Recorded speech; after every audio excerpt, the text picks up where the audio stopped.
أعوذ بالله من الشيطان الرجيم بسم الله الرحمن الرحيم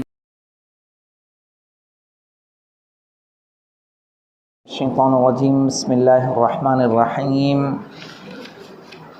ہماری گفتگو شیعہ شناسی میں شیعوں کی معرفت ہم نے کر لی، شیعوں کی ابتدا کب سے ہوئی وہ ہم نے جان لیا، اس کے علاوہ رافضی کب سے کہا جانے لگا اس کے بارے میں ہم نے جان لیا، اور پھر حدیث دار کے بارے میں اہل سنت کی جانب سے اٹھائے جانے والے اعتراض کو جانا کہ اس کے جو ان کے اعتراض ہیں وہ اعتراض کیا ہیں اور ان پر ہمارے جوابات کیا ہیں۔ آج ہم جانیں گے کہ پیغمبر اکرم اور امیر المومنین علیہ الصلاۃ والسلام کی محبت، ظاہر ہے شیعہ کس کو کہا جاتا ہے؟ شیعہ کہا ہی اس کو جاتا ہے کہ جو علی علیہ السلام سے محبت کرتا ہے، لیکن وہاں بہت ساری ایسی احادیث موجود ہیں کہ جو علی سے محبت کی تاکید کرتی ہیں۔ طبری نے وَلَتَعْرِفَنَّهُمْ فِي لَحْنِ الْقَوْلِ وَلَتَعْرِفَنَّهُمْ فِي لَحْنِ الْقَوْلِ کے بارے میں تصریح کی ہے کہ تم منافقوں کو ان کی گفتگو اور بات چیت کے انداز سے پہچان لو کہ منافق کون ہیں۔ اس کی تفصیل میں ابن مردویہ اور ابن عساکر کے حوالے سے ابو سعید خدری سے روایت کی ہے کہ انہوں نے لحن القول سے کہا اس سے مراد حضرت علی علیہ السلام کی عداوت اور دشمنی ہے۔ اس کے علاوہ دوسری روایت میں ابن مردویہ اور عبداللہ ابن مسعود سے ایک روایت نقل کرتے ہیں کہ ما كنا نعرف المنافقون على عهد رسول الله الا ببغضهم علی بن ابی طالب، کہہ رہے ہم رسول کے زمانے میں منافقوں کو علی کے بغض سے پہچانتے تھے۔ یعنی اس سے پتہ ہی چلتا ہے کہ شیعت کہاں سے چل رہی ہے، رسول کے زمانے سے چل رہی ہے۔ کہا ہم منافقوں کو رسول کے زمانے میں بغض علی سے پہچانتے تھے۔ نسائی 303 ہجری میں ان کا انتقال ہوا ہے۔ ان کی کتاب ہے خصائص امیر المؤمنین، اور اس میں انہوں نے ایک باب، ایک سیکشن بنایا ہے جس کا عنوان ہے الفرق بین المؤمن والمنافق، مومن اور منافق کے درمیان فرق، اور اس میں انہوں نے 3 حدیثیں رسول اکرم سے مولائے کائنات کی فضیلت میں اور ان سے محبت کو ایمان کی دلیل کے بارے میں بیان کی ہیں۔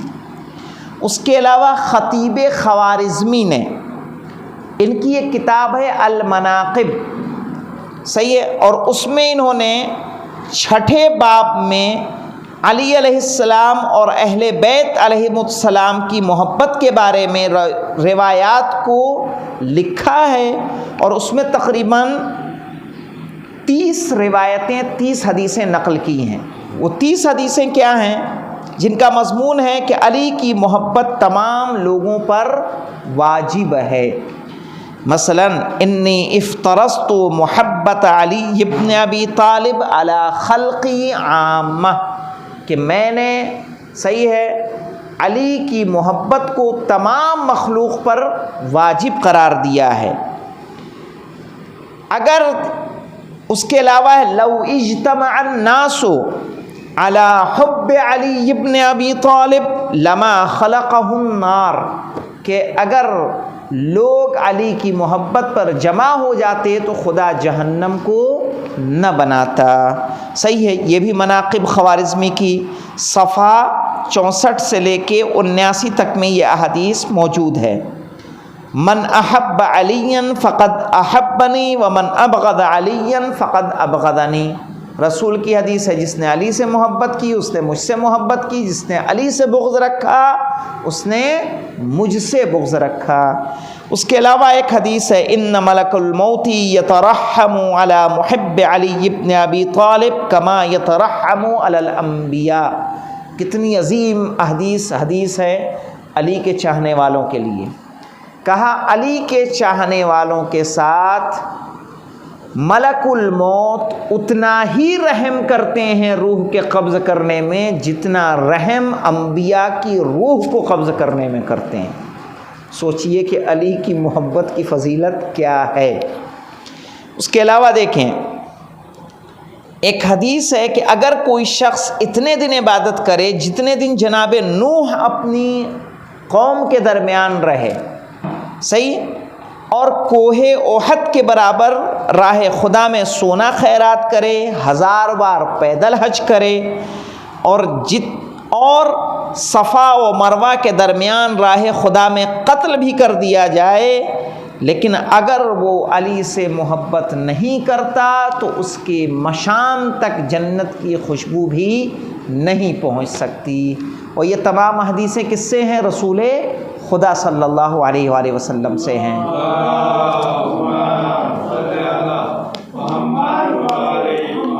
اس کے علاوہ ایک اور حدیث رسول سے ہے کہ من زعم انہ آمن بی وبما جئت بہ، کہا جو یہ سوچتا ہے کہ وہ مجھ پر ایمان لے آیا اور جو کچھ میں لے کر آیا ہوں اس پر ایمان لے کر آیا ہے، وَهُوَ يَبْغُضُ عَلِيًّا، لیکن اگر وہ علی سے بغض رکھتا ہے، کہا فَهُوَ كَاذِبٌ لَيْسَ بِمُؤْمِن، تو وہ کہا جھوٹا ہے، وہ مومن نہیں ہے۔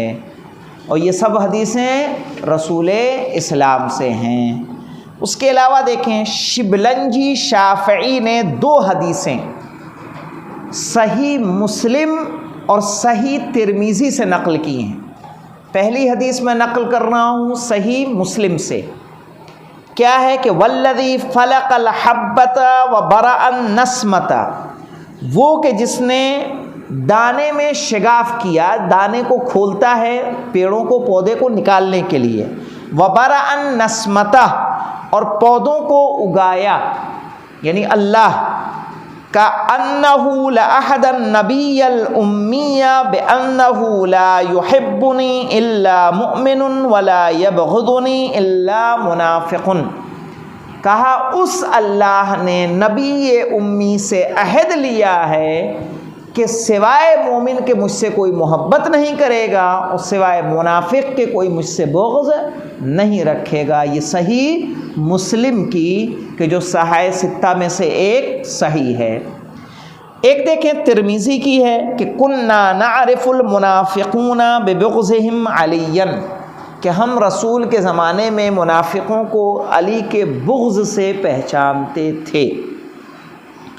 یہ وہ حدیثیں ہیں کہ جو اس وقت رسول نے اصحاب سے فرمائی تھیں۔ وہیں پہ کچھ لوگ ایسے تھے کہ جو علی سے دشمنی کے چلتے علی کو دوست نہیں رکھتے تھے، علی سے بغض رکھتے تھے، علی سے نفرت کرتے تھے، اور گاہے بگاہے اس دشمنی کو ظاہر بھی کہیں نہ کہیں انہوں نے کیا ہے۔ وہیں کچھ لوگ ایسے تھے کہ جنہوں نے ان حدیث کو سنا اور احادیث پر عمل کرتے ہوئے مولا علی کی اطاعت میں آ گئے۔ اس کے علاوہ دیکھیں علی علیہ السلام کی فضیلت میں اور بھی حدیثیں میں آپ کو نقل کر دے رہا ہوں کہ آیت مباہلہ صحیح ہے، انفسنا و انفسکم ابنانا و ابناکم، تو یہاں پہ انفسنا سے مراد کون ہے؟ نفس رسول مولائے کائنات ہیں۔ جناب عائشہ سے روایت ہے اور اس روایت کو نقل کیا جا رہا ہے بیہقی محاسن اور الامام الصادق والمذاہب الاربع، یہ 2 کتابیں ہیں، کہ اس میں کہا جا رہا ہے کہ رسول خدا کے ان سے سوال کیا گیا کہ رسول خدا کے اصحاب میں سب سے افضل کون لوگ ہیں؟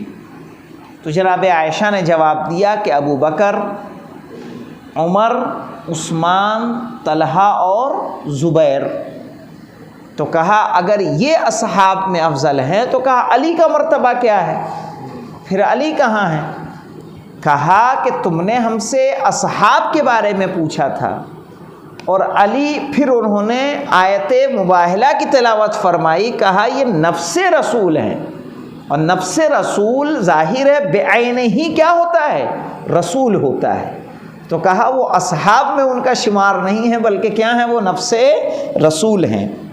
احمد ابن حنبل جو مذاہب اربعہ کے ایک امام ہیں، ان کے بیٹے عبداللہ نے ان سے پوچھا کہ خلفاء کی افضلیت کے بارے میں آپ کا کیا خیال ہے؟ تو انہوں نے کہا کہ ابو بکر، عمر اور عثمان کہا ترتیب کے ساتھ ایک دوسرے سے افضل ہیں، ابو بکر، عمر اور عثمان۔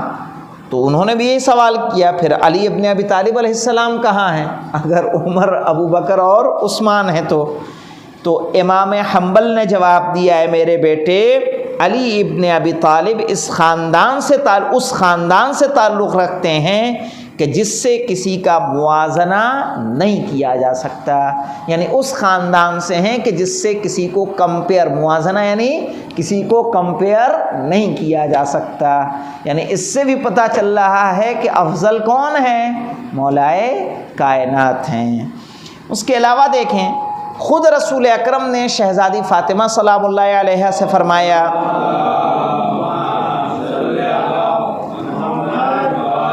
ان زوجک خیر امتی، کہ بے شک تمہارا شوہر میری امت کا سب سے بہترین انسان ہے، اقدمہم اسلاماً، اسلام لانے والوں میں سب سے قدیم ہے، یعنی سب سے پہلا ہے، سب سے پرانا ہے، وَأَكْثَرُهُمْ عِلْمًا، علم میں سب سے زیادہ ہے، وَأَفْضَلُهُمْ حِلْمًا، اور حلم کے اعتبار سے بھی سب سے افضل ہے۔ تو اب یہ دیکھیں اس کے علاوہ ایک اور حدیث ہے کہ حدیث طیر یہ بہت مشہور حدیث ہے اور اس میں کافی اختلافات ہیں اور اہل سنت کے اس میں کافی اعتراضات وارد ہیں، جس کا جواب صاحب ابقات الانوار نے، ان کی ابقات الانوار کتاب ہے ابقاتی صاحب کی، انہوں نے اس میں جواب دیا ہے۔ تو کیا ہے حدیث طیر؟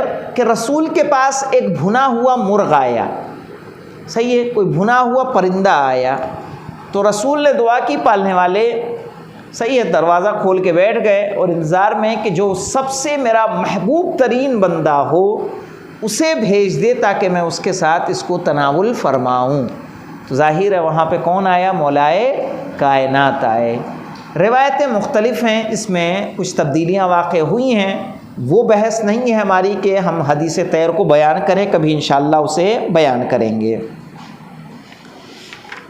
اس کے علاوہ دیکھیں جابر ابن عبداللہ انصاری سے روایت ہے کہ رسول نے علی علیہ السلام کے بارے میں فرمایا کہ انہو اولاکم ایماناً، کہ بے شک علی ایمان کے اعتبار سے پہلے ہیں، وَأَوْفَاكُمْ بِعَهْدِ اللَّهِ، اور اللہ کے عہد کو سب سے زیادہ پورا کرنے والے ہیں، وَأَقْوَمَكُمْ بِأَمْرِ اللَّهِ، اور اللہ کے حکم کو قیام کرنے میں سب سے بہتر ہے، وَأَعْدَلَكُمْ فِي الرَّعِيَّةِ، اور سب سے زیادہ رعایا میں عدل کرنے والے ہیں، وَأَقْسَمَكُمْ بِالسَّوِيَّةِ، اور بہترین طریقے سے برابری سے تقسیم کرنے والے ہیں، وَأَعْظَمَكُمْ عِنْدَ اللَّهِ مَزِيَّةً، اور اللہ کے نزدیک ان کا ایک مخصوص مرتبہ ہے۔ تو ظاہر ہے کہ، اور اس کے علاوہ جابر بن عبداللہ انصاری جو پہلے میں آیت پیش کر چکا ہوں کہ ان الذین آمنوا وعملوا الصالحات اولئک هم خیر البریہ، کہا اس آیت کے نزول کے بعد اور رسول کی حدیث کے بعد، کہا جب مولائے کائنات آتے تو کہا جاتا تھا کہ خیر البریہ آ گیا ہے۔ تو ظاہر ہے یہ وہ روایتیں ہیں کہ جو علی علیہ السلام کی افضلیت پر دلالت کر رہی ہیں۔ ان سے یہ پتہ چلتا ہے کہ شیعیت جو ہے بعد رسول نہیں ہے بلکہ زمانہ رسول میں موجود ہے۔ جن کی آنکھیں کھلی تھیں، جن کے اندر بصیرت موجود تھی، انہوں نے ان کی اقتداء کی، کہ وہ جان رہے ہیں کہ رسول کے نزدیک سب سے بہتر کون ہے، رسول سب سے زیادہ کس کو چاہ رہے ہیں. سب سے زیادہ اگر کسی نے، جیسے مولائے کائنات کا یہ قول ہے کہ میں رسول کے ساتھ اس طرح سے چلتا ہوں کہ جس طرح سے اونٹنی کا بچہ اپنی اونٹنی کے پیچھے چلتا ہے، جو اس سے کبھی جدا نہیں ہوتا. تو ظاہر ہے سب سے زیادہ وقت گزارنے والے مولائے کائنات ہیں. اس کے بعد انشاءاللہ ہم لوگ کل سے ایک الزام جو شیعیت پہ لگایا گیا ہے کہ شیعیت کی ایجاد عبداللہ ابن سبا نے کی ہے، جو ایک یہودی تھا. یعنی اہل سنت کی جانب سے یہ الزام شیعوں پہ ہے. تو اس کے بارے میں تحقیق کریں گے اور اس کا جواب دیں گے کہ جو یہ رائے قائم کی گئی ہے شیعوں کے بارے میں، آیا وہ صحیح ہے یا صحیح نہیں ہے. الحمدللہ رب العالمین.